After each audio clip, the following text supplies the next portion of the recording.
Hello, welcome to the Purple Planet, where we help you drift into dreamland with the timeless and historical tales of queens, empresses, priestesses, and warriors from across the ages.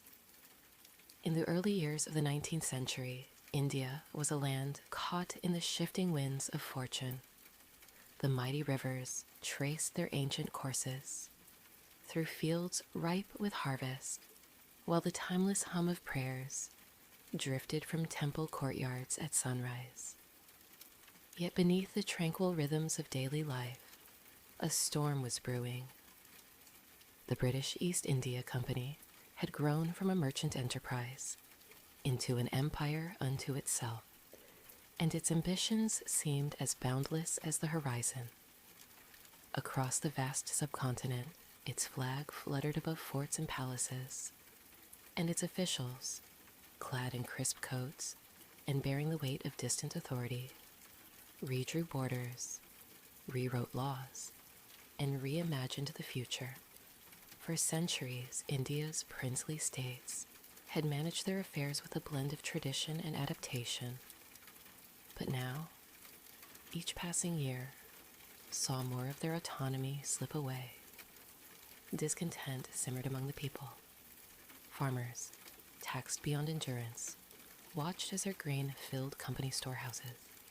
Sepoys, Indian soldiers, and British employ whispered among themselves about broken promises and wounded pride. In the marble halls of local rulers, anxiety grew, for the British had introduced a new policy, a cold, calculated piece of legislation that struck at the heart of royal India. This was Lord Dalhousie's doctrine of lapse, a law decreeing that if a ruler died without a natural-born male heir, his kingdom would be annexed by the company. Adoption, a time-honored means of securing succession, was dismissed as irrelevant. It was a policy that turned lineage into a weapon. It sowed fear and resentment, as thrones were lost not in battle, but by the stroke of a foreign pen. From Satara to Nagpur, from Sambalpur to Jhansi, princely families watched their legacies threatened, their people left uncertain and restless.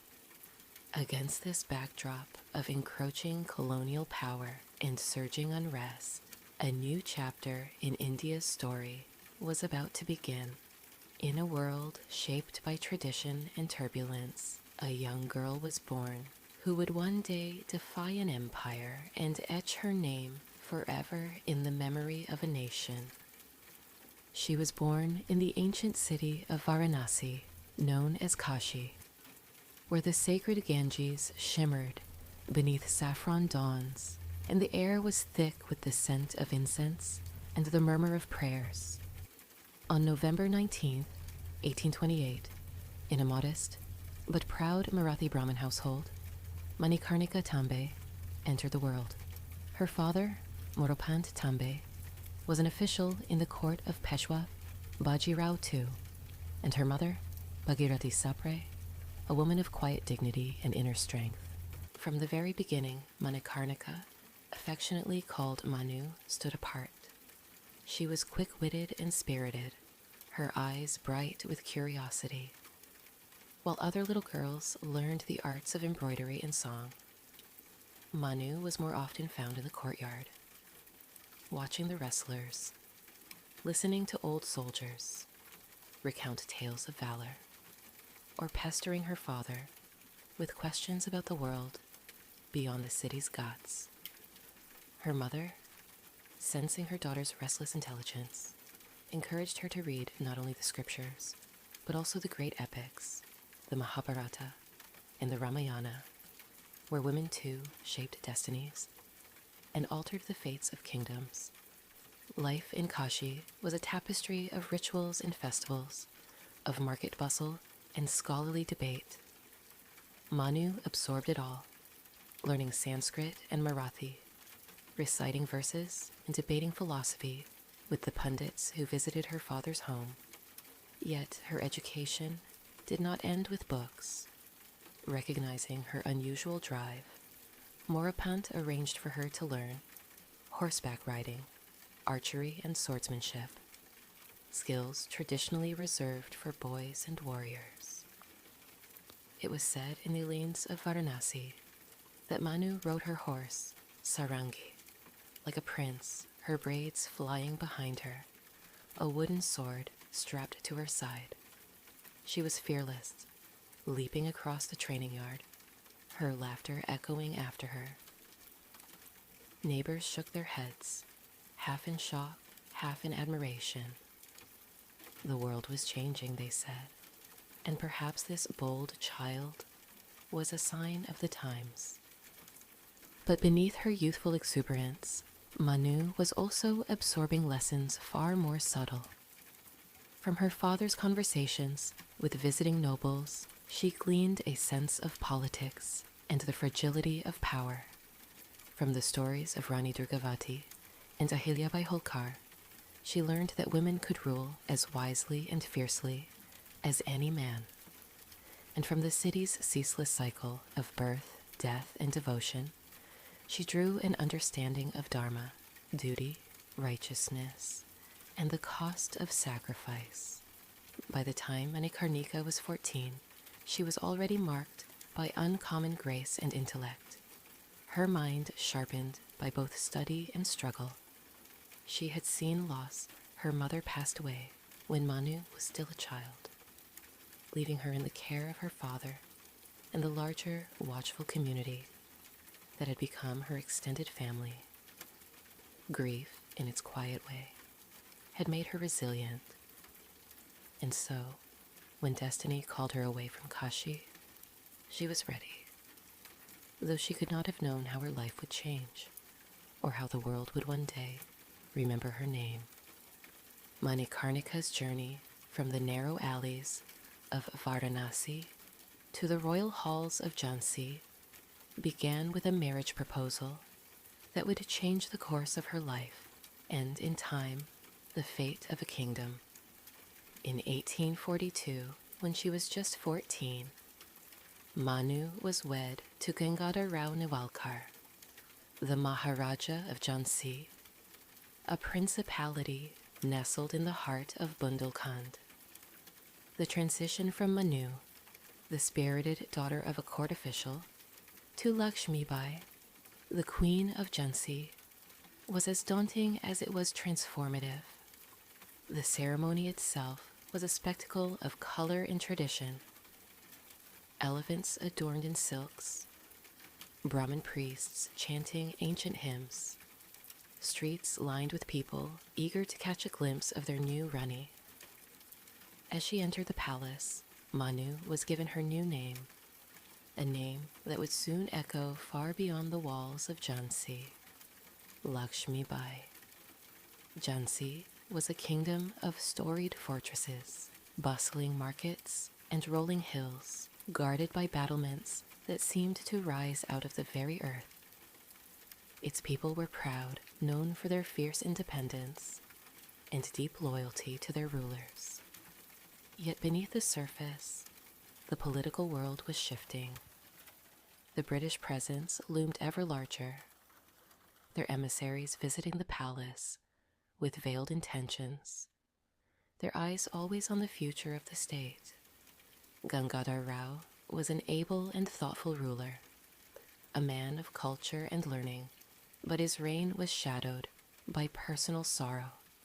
Lakshmibai, with her keen mind and unyielding spirit, soon became both his companion and his confidant. Together, they attended to matters of state, sat through long councils, and debated policy late into the evenings. She watched, listened, and learned the delicate art of governance, and her influence within the palace grew. The people of Jhansi began to see their new Rani not simply as a figurehead, but as a force, a woman who rode alongside the Maharaja on state tours, who presided over charitable works, who listened to the grievances of widows and farmers with the patience and resolve of a born leader. Lakshmibai was unafraid to speak her mind, and her presence brought a sense of renewal to the aging court. Yet happiness proved fragile. In 1851, Lakshmibai and Gangadhar Rao were blessed with a son, but the joy was short-lived. The child died in infancy, leaving the royal couple devastated. The loss weighed heavily on the Maharaja, whose health began to decline. In 1853, sensing the end was near and determined to secure the future of his kingdom, Gangadhar Rao adopted a young boy, Anand Rao, renaming him Damodar Rao. The adoption was conducted according to both Hindu tradition and with the presence of British political agents, in the hope that Damodar would be recognized as the rightful heir. But fate and the politics of empire had other designs. As Gangadhar Rao's life ebbed away, Lakshmibai found herself at the helm of a kingdom poised on the edge of uncertainty.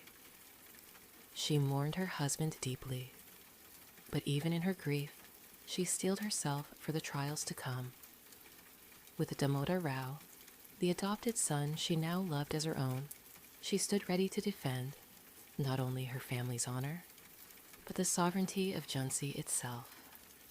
In the palace's shadowed corridors, as monsoon rains swept across the fort's ramparts, the young queen prepared to confront a power unlike any India had ever seen. The British, with their laws and their armies, were coming for Jhansi, and Lakshmibai, now a widow, a mother, and a ruler, would meet them with the full measure of her courage. The months that followed Gangadhar Rao's death were thick with foreboding. The palace, which had once echoed with the laughter of courtiers and the measured footsteps of the Maharaja, now seemed haunted by silence.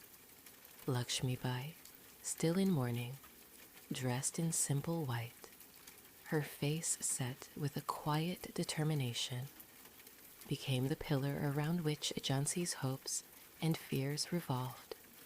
It was then that the shadow of the doctrine of lapse fell in full upon Jhansi. Lord Dalhousie, the British Governor-General, had made his intentions clear. Any princely state without a direct biological male heir would be annexed to British territory, regardless of custom or circumstance. Damodar Rao, though adopted with all the sanctity of Hindu law and in the presence of British witnesses, was dismissed as a pretender by the cold logic of colonial statutes. Lakshmibai pleaded her case, first with petitions, then with appeals to reason and justice. She wrote letters to the British authorities, reminding them of their earlier assurances and the solemnity of the adoption rites. Her words were measured, dignified, but unwavering. I shall not surrender my Jhansi. Yet every reply she received was colder, more final. The British East India Company, relentless in its expansion, simply brushed aside her entreaties. In February of 1854, the company declared Jhansi annexed. British officers arrived to take possession, their presence a daily insult to the sovereignty Lakshmibai's late husband had worked to preserve. The Rani was ordered to vacate the palace and accept a pension, a gesture meant to soften the blow of dispossession, but which only deepened the wound. Grief, humiliation, and anger churned within Lakshmibai. The trust she had placed in British law was shattered. Yet even as she mourned her husband and the loss of her throne, she found within herself a new and unyielding resolve. The people of Jhansi, too, looked to her for strength. They gathered in the palace courtyards and in the shadow of the great fort, murmuring their support, offering what little they had. In these dark hours, Lakshmibai remade herself. No longer merely a wife or a grieving widow, she embraced the mantle of leadership, thrust upon her by fate and injustice, she began to gather allies discreetly, strengthening ties with the nobles, merchants, and soldiers of Jhansi. She listened to the grievances of her people, their stories of hardship and fear, and made their cause her own. The British, in their arrogance, had underestimated her. They believed a woman, recently widowed and politically isolated, would simply acquiesce. But Lakshmibai was a child of the epics she had loved, heroines who defied fate, who rose in times of peril to shape the course of history.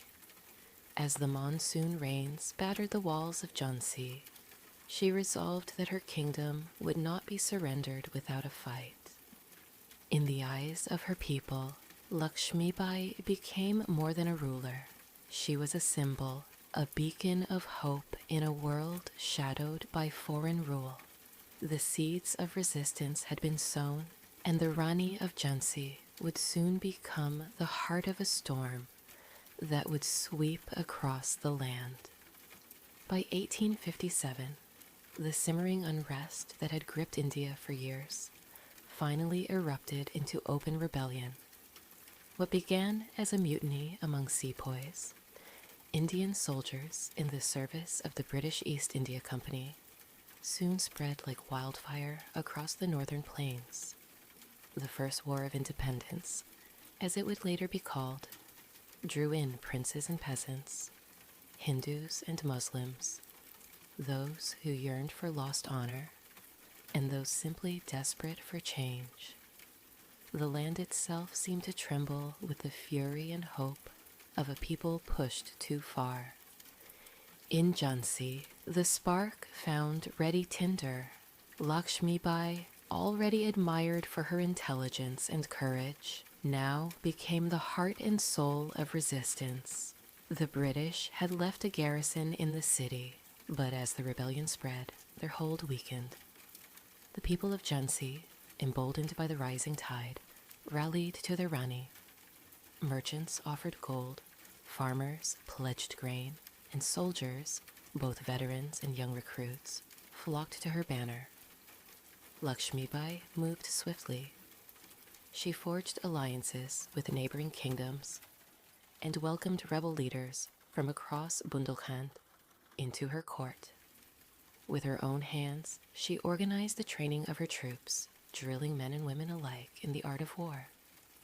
The palace gardens, once filled with music and laughter, now echoed with the clang of swords and the thud of arrows.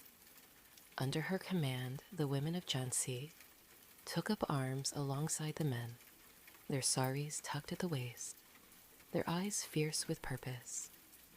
The city's fortifications were strengthened, secret supplies of grain and powder stockpiled, and every street and alley was mapped for defense. When the British returned in force in March 1858, led by Sir Hugh Rose, they found Jhansi transformed into a citadel. The siege began in earnest, with British cannons thundering day and night against the ancient walls. Inside, the Rani refused to yield.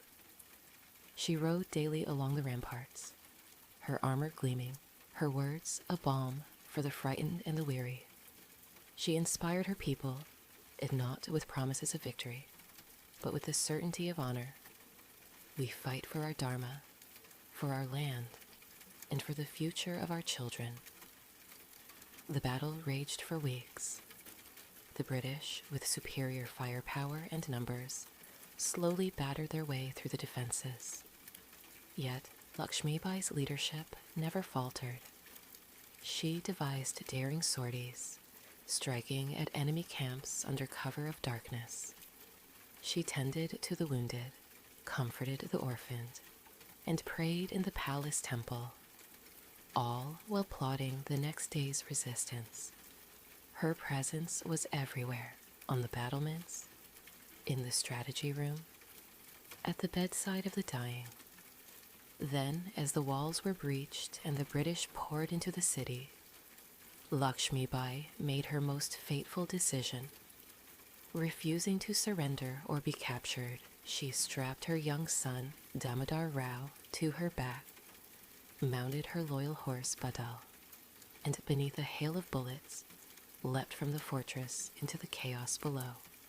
The image, the queen, sword flashing, child clinging to her, defying death and defeat, became immortal overnight, passed from whisper to legend in every corner of India. Lakshmibai and a handful of loyal followers escaped to the countryside, battered but unbroken. In the wake of the siege, Jhansi burned, but the spirit of its Rani survived. Her flight from the fort was not the end, but the beginning of a new chapter in the struggle. A chapter written in fire and blood, and remembered as one of the greatest acts of courage in Indian history. Lakshmibai's escape from the besieged fort of Jhansi was the stuff of legend, but her journey did not end in flight.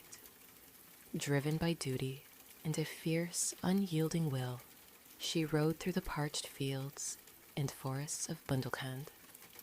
Her son pressed close, her few loyal companions by her side. Word of her survival spread like wildfire. Everywhere she went, villagers offered food and shelter, and rebel fighters looked to her for leadership. She moved first to Kalpi, where she found new allies. The rebel leaders, Tantia Tope and Nana Sahib, both determined foes of British rule, welcomed her as an equal. Together, they rallied what remained of their battered forces, forging a brotherhood of arms, bound by shared loss and desperate hope.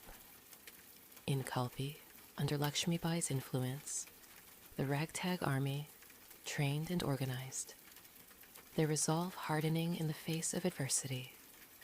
Yet the British, relentless and undeterred, pursued them with renewed vigor. In May 1858, the rebels met the company's troops in open battle outside Kalpi. Despite their courage and the tactical brilliance of their leaders, the rebel army was outgunned and overpowered. The defeat was crushing, but Lakshmibai did not falter. She urged her comrades to push onward to Gwalior, a kingdom whose ancient fort still stood unconquered. Gwalior, with its soaring ramparts and sprawling palace complex, became the last hope of the rebel cause. Inside its walls, Lakshmibai and her allies persuaded the wavering garrison to join their struggle. For a fleeting moment, victory seemed possible. The rebels captured the city, hoisted their standard, and prepared for the inevitable British assault. June 1858 brought the final reckoning. Sir Hugh Rose, the British commander, advanced on Gwalior with overwhelming force. The battles that followed were brutal. Streets ran red, and the sound of gunfire echoed off the ancient stones. Lakshmibai, refusing the safety of the palace, donned the uniform of a cavalry officer. She rode at the front lines, sword in hand, her courage igniting those who still dared to fight.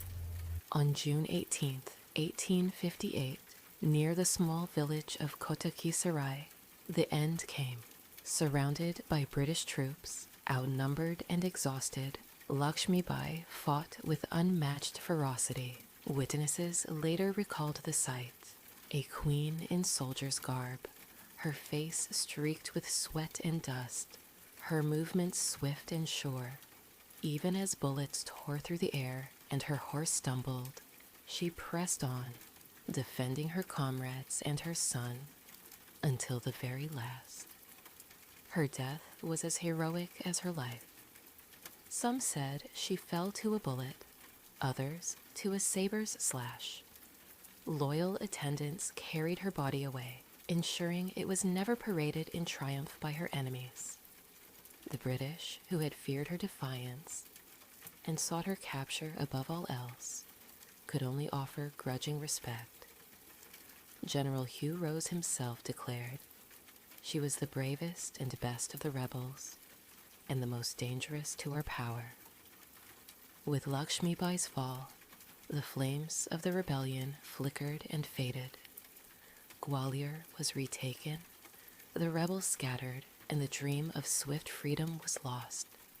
Yet something far greater than a single battle or kingdom had been won. The legend of Rani Lakshmibai, her fearlessness, her sacrifice, her refusal to bow to tyranny, was already taking root, destined to grow in the hearts of a nation for generations to come.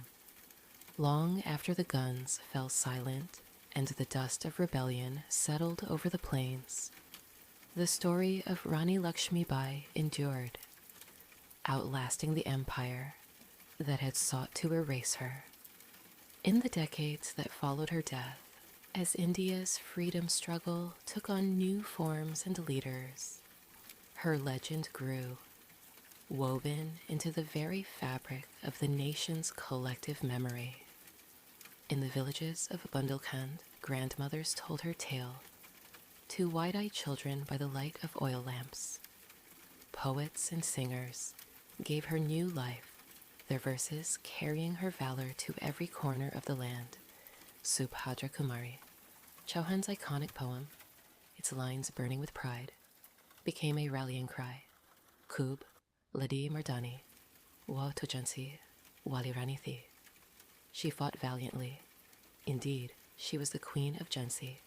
The poem's rhythm echoed in protest marches and classrooms alike, its words a testament to the power of resistance and to the strength of a woman who refused to be broken.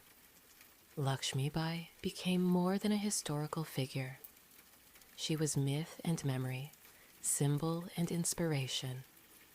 For the women of India, she was proof that courage knew no gender, that the chains of tradition could be shattered by will and purpose. Her image, sword drawn, sun at her back, eyes fixed on the horizon, became an emblem of feminine strength, invoked in times of hardship and hope. Folk songs celebrated her ride from Jhansi's burning fort, her leap into legend, her final stand at Gwalior. In paintings and sculptures, she was rendered as both warrior and mother, draped in battle armor and resolute dignity. Historians debated the finer points of her strategy and the true scale of her army. But in the hearts of ordinary people, she was the Rani who had defied an empire and chosen death over dishonor. Her legacy echoed in the freedom movements that followed. Leaders like Mahatma Gandhi and Jawaharlal Nehru invoked her name, urging Indians to remember her sacrifice and to draw strength from her example. The flame she had kindled in 1857 lit the path for others, men and women, who, inspired by her courage, marched, protested, and, when necessary, laid down their lives for the dream of a free India.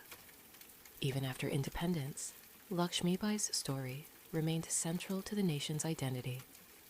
Statues of the Rani on horseback guard city squares and schoolyards. Her name graces streets, schools, and awards for bravery. In films, television, and literature, she is revived again and again. Every generation finding new meaning in her defiance, her leadership, her fierce love for her people. And so, more than a century and a half after she rode into battle, Rani Lakshmibai endures, not merely as a heroine of the past, but as an enduring symbol of resistance, hope, and the unbreakable will of a people to write their own destiny. Her life, marked by tragedy and triumph, stands as a reminder that even in the darkest hour, courage can blaze a path to freedom, and a single voice, raised in defiance, can echo through the ages.